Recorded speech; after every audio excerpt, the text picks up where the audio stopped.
Good morning mga kagigil. Dito tayo babaunin ni Athena. Magugulay tayo, babaunin niya gulay, no? Hindi naman pwedeng puro hotdog, puro lunch and meat. Kailangan magugulay din yung mga bata para masustansya naman.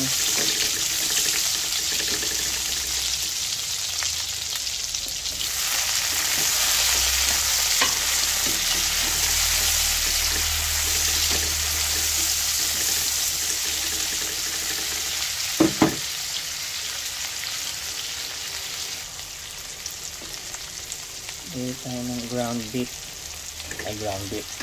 pork.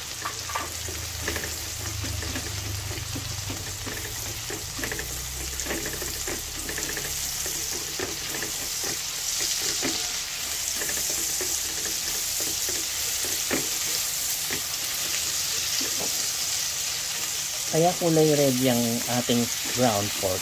Actually, skinless longganisa yan, ano? Yan ang ginamit ko para manamis-namis ang magiging luto natin sa gulay. Siyempre para magustuhan ng mga bata. Ayan.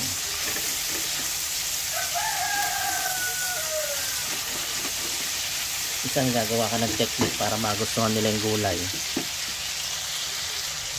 Pag medyo luto na yung ating ground pork na skinless longganisa, lalagyan na natin ang ating ampalaya. Actually, favorite ni Athena kasi ito.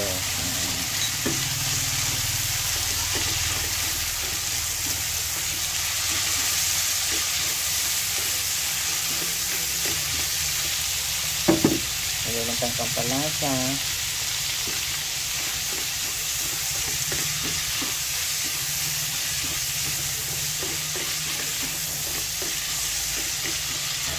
Ganda ng kulay, ano?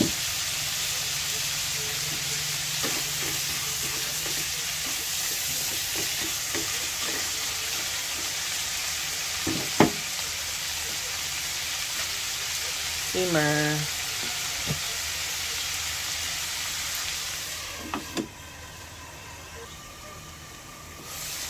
Lalagay tayong tubig, no?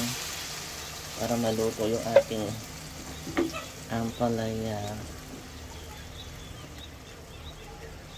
15 to 20 minutes. Lagyan na po natin ang ating egg.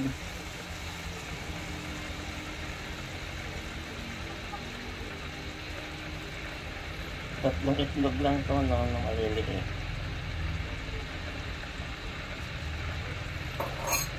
Medyo hinaan natin yung apoy niya para maluto ng konti yung itlog.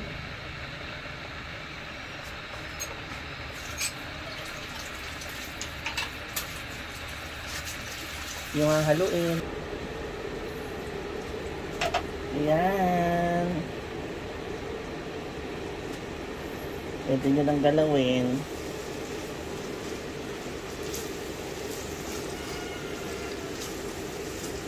Luto na siya. Tikman natin.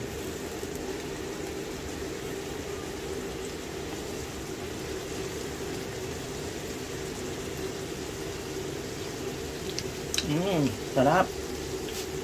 Baon ni Athena for lunch sa school.